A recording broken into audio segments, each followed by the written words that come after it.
Hello friends, வணக்கம். இது லக்ஷ்மி அம்மாஸ் கைமணம். நான் உங்கள் ஷர்மிளா. இன்றைக்கி நம்ம பார்க்க போகிறது இட்லிக்கு சூப்பரான சைட் டிஷ் வடகரிங்க. ஸோ அதுக்கு தேவையான பொருட்கள் நான் பருப்பு 200 கிராம் எடுத்து வச்சுருக்கேன். அதுக்கு தேவையான வெங்காயம் வந்துட்டு 3 கட் பண்ணி வச்சுருக்கேன் பொடியாக. 2 தக்காளி நல்லா பொடியாக கட் பண்ணி வச்சுருக்கேன். 3 பச்சை மிளகாய் நீட்டு வாக்கில் கீறி வச்சுருக்கேன்.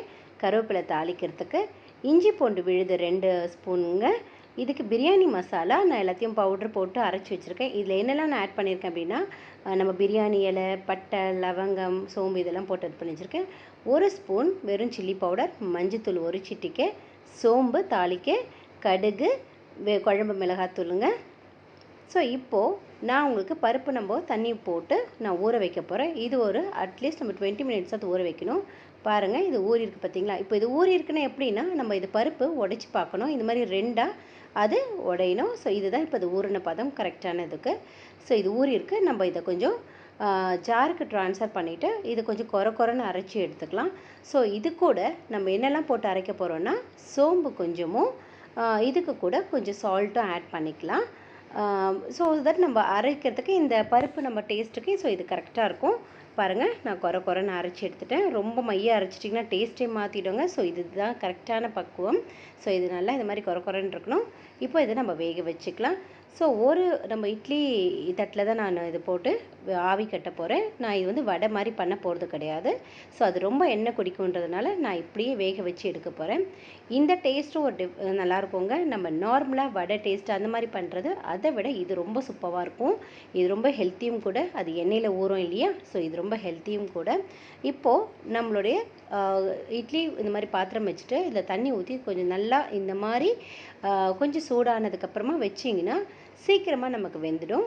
அவ்வளோதாங்க. இப்போ இதை தட்டு போட்டு மூடிடலாம். இது ஒரு கரெக்டாக ஒரு 5 to 7 மினிட்ஸ் இது நல்லா வேகட்டும். இப்போ நம்ம மூடிடலாம். இப்போது நம்ம பேன் வச்சுட்டு மற்றதெல்லாம் வதக்கிக்கலாம்.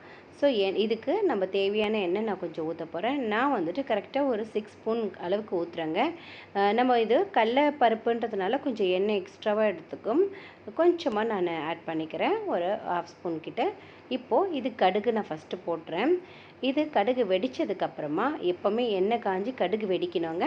வெடித்ததுக்கப்புறமா சோம்பு நம்ம கண்டிப்பாக போடணும். ஏன்னா கடலைப்பருப்பு கேஸ்ட்ரிக்ன்றதுனால சோம்பு நம்ம டைஜஷனுக்காக போடுறோம். ஸோ தட் இது நல்லா வாசனையாகவும் இருக்கும். நம்ம ஆல்ரெடி போட்டு அரைச்சதுனால இன்னும் நல்லா நம்ம பருப்புலாம் நல்லா வாசனையாக இருக்கும். இப்போ இது கூட ஆனியன் போட்டு நம்ம வதக்கிக்கலாம். இது கூட கருவேப்பிலை, பச்சை மிளகாய் ஆட் பண்ணிவிட்டு நல்லா நம்ம வதக்கிக்கலாம். ஆக்சுவலி பச்சை மிளகாய் நம்ம இது மாதிரி வதக்கிறப்போ போட்டிங்கனாலே அது ஒரு தனி ஸ்மெல் அண்ட் நல்ல டேஸ்ட்டும் கூடங்க. ஸோ இதுக்கு தேவையான உப்பு கொஞ்சம் போட்டு நம்ம வதக்கிட்டோன்னா ஸோ தட் இது நல்லா ப்ரௌனிஷாக சீக்கிரமாக வந்துடும். இப்போ பார்க்கலாம், நம்ம மாவு ரெடியாக இருக்கான்ட்டுன்னு. அவ்வளோதாங்க, மாவு நமக்கு ரெடி ஆகிடுச்சு. இப்போ நம்ம இதை எடுத்து ஆறுனதுக்கப்புறமா இதை நம்ம உதிர்த்து வச்சுக்கலாம்.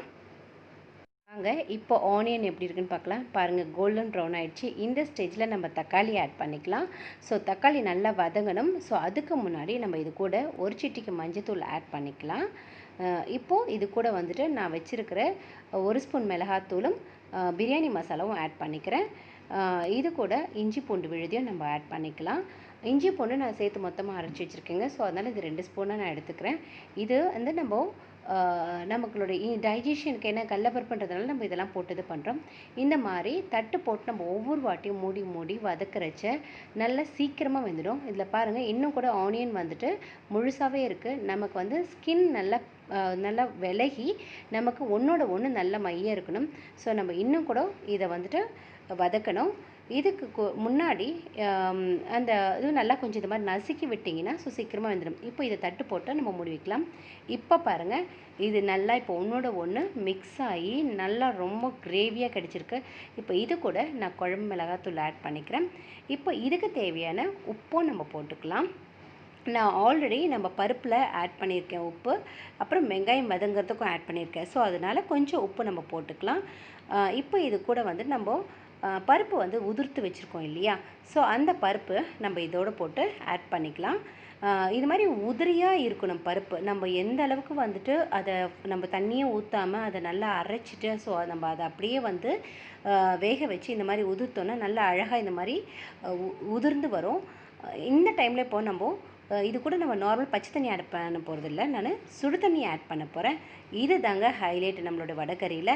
நம்ம பச்சை தண்ணி ஆட் பண்ணிங்கன்னா உங்களுக்கு வடகரி வந்துட்டு ரொம்ப ஹார்டாக இருக்கும் சாப்பிட்றச்ச.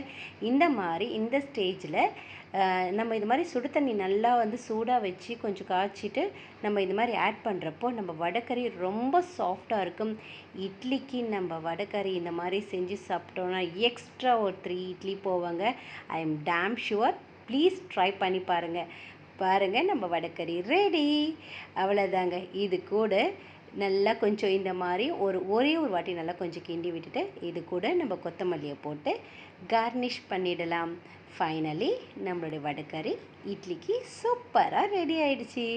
Thanks for வாட்சிங்கு. உங்களுடைய கமெண்ட்ஸ் எனக்கு ரொம்ப முக்கியம். ஸோ ப்ளீஸ் எனக்கு கமெண்ட்ஸ் பண்ணுங்கள், எங்களுடைய சேனலை சப்ஸ்கிரைப் பண்ணுங்கள், மேக்ஸிமம் ஷேர் பண்ணுங்கள். தேங்க்யூ. பாய். இதோட நெக்ஸ்ட்